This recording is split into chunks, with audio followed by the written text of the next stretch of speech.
চন্দ্র প্রবাহ, চন্দ্র জল, চন্দ্র মন। চন্দ্রের সঙ্গে যদি আমি মঙ্গল ধরি, মঙ্গলকে ভূমি, চন্দ্রমঙ্গল, তাহলে সে ভূ সম্পদের মালিক হবে প্রথমত। আর এটাকে গজলক্ষ্মী যোগ বলে, অর্থাৎ এদের কোনোদিন সম্পদের অভাব হয় না। খুব সাধারণ ঘরেও যদি জন্মে থাকে এটা বিরাট হয়ে পড়ে, গজলক্ষ্মী যোগ বলে। সম্পদের মালিক হবে, এদের কিন্তু যেটুকু পর্যাপ্ত পরিমাণ সম্পদের দরকার, ধন সম্পদের দরকার, সেটা কিন্তু এরা পাবে। এটাকে বলছে গজলক্ষ্মী যোগ।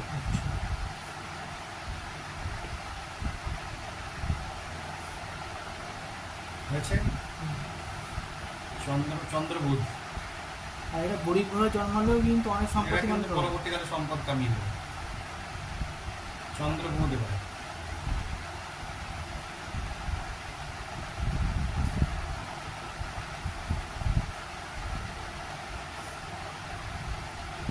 চন্দ্র বুধের কিন্তু কম্বিনেশন ভালো না, ঠিক আছে? চন্দ্র বুধে কিন্তু বাঁচাও, বুদ্ধি কিন্তু বারবার এক জায়গায় থাকে না, বুদ্ধি কিন্তু বারবার ফ্ল্যাকচুয়েট করে। যদি হ্যাঁ এক্সেপশনাল কেস, যদি বুধ দেখা যায় কেন্দ্রপতি, চন্দ্র যদি দেখা যায় যে কোনপতি, তখন এই যোগটা ভালো।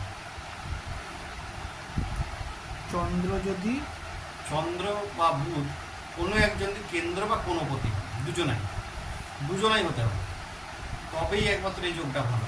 এই যোগটা কিন্তু তাহলে তার পক্ষে লতে সে ভালো করতে পারে। ত্রিকোণার কেন্দ্র, হ্যাঁ, দুজনাই কেন্দ্র বা কোনপতি, দুজনাই হতে হবে, দুজনকেই হতে হবে। আচ্ছা, ত্রিকোণ বা কোনপতি, কেন্দ্র বা কোনপতি, কেন্দ্রপতি বা কোনপতি, মানে ত্রিকোণ বা কেন্দ্রপতি, কোনো একটা কোণের অধিপতি হতে হবে, তবেই কিন্তু একমাত্র এই যোগটা শুভ দেবে। তার আগে কিন্তু হ্যাঁ, অধিপতি চন্দ্র বৃহস্পতি আগে লিখে দিয়েছি বোধহয়, চন্দ্র বৃহস্পতি, শুক্র বৃহস্পতি, চন্দ্র বৃহস্পতি হবে। বৃহস্পতি চন্দ্র তো লিখি যায়।